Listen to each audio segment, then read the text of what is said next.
ingrédients inactifs, acide stéarique, alcool benzylique, carboxy, polyméthylène, carbopol, U13, 10, copolymère de PVP et déicosène, diméthicone, eau, parfum et vitamine E.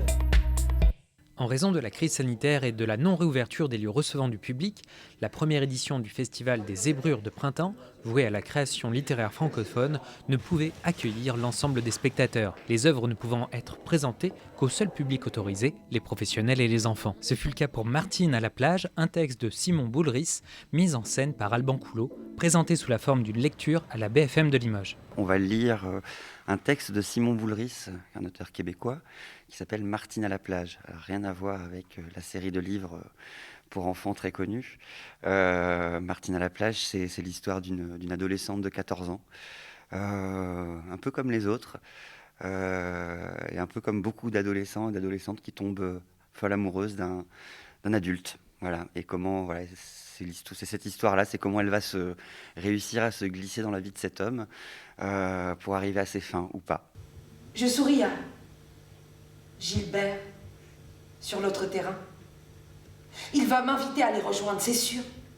Je suis craquante avec mon maillot de bain, puis j'ai des slices de melon. Je commence ma séduction en me jetant sur le ventre sur la banane mouillée. Je glisse de tout mon long, je ris fort, je ricroche. J'arrive au bout de la banane, mais je m'arrête pas de glisser. Je me râpe les cuisses contre la pelouse piquante. Je me relève, j'enlève les brindilles sur mes jambes. Cette édition, de toute manière, pour les Zébrures de Printemps, c'est une forme de lecture puisque c'est un festival sur les écritures contemporaines francophones. Donc, c'est vraiment un festival de lecture et de mise en espace. Ça a pour but de faire découvrir des textes à des publics qui ne connaissent pas un auteur et pour que cette transmission du texte soit plus adaptée, on va dire, à une salle, on demande à des compagnies professionnelles de les mettre en espace. Donc c'est des mises en espace de textes d'auteurs francophones qui, pour certains textes, seront projetés dans une création aux Zébrures d'automne, soit cette année, soit l'année prochaine. Parmi les vedettes décédées qui errent chez nous, il y en a deux que j'aime particulièrement. Jane Mansfield et Karen Carpenter.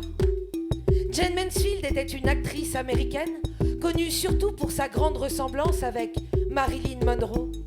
Comme Marilyn, elle était une fausse blonde pulpeuse, a eu 3 mariages et est morte dans d'étranges circonstances. Ça s'est passé le 29 juin 1967. Il y a 43 ans, elle avait 34 ans. Avec son amant, l'avocat Samuel Brody, elle roulait vers la Nouvelle-Orléans avec 3 de ses enfants quand leur char est entré en collision avec une semi-remorque. Là, on est à la fois dans une lecture et dans une étape de travail, effectivement, pour une création qui aura lieu en 2022 pour les Zébrures d'automne. On s'est rendu compte que le format qu'on avait donné à cette lecture serait finalement assez proche du format final, très certainement. Enfin, les choses peuvent encore bouger, évoluer, mais le format qu'on a posé là, finalement, est déjà une ébauche du format final, en fait. On est vraiment dans la démarche d'une étape de travail, en fait. Donc finalement, on va continuer dans ce sens-là jusqu'à aller à une forme qui soit plus une lecture, mais bien un spectacle. Je fête ça en allant toucher le fond de la piscine. J'enlève mes swimmates à puis je m'essaye. Je fais une chandelle. Elle est toute croche, mais j'y mets tant d'entrain qu'elle doit avoir quelque chose d'émouvant. Je reviens à la surface, heureuse comme jamais. Je me suis pas noyée. J'essaye d'être jolie. C'est tout un travail. Je préserve mes yeux du chlore avec les lunettes de natation de Chloé. L'élastique tire mes cheveux, les lunettes m'écrasent les yeux.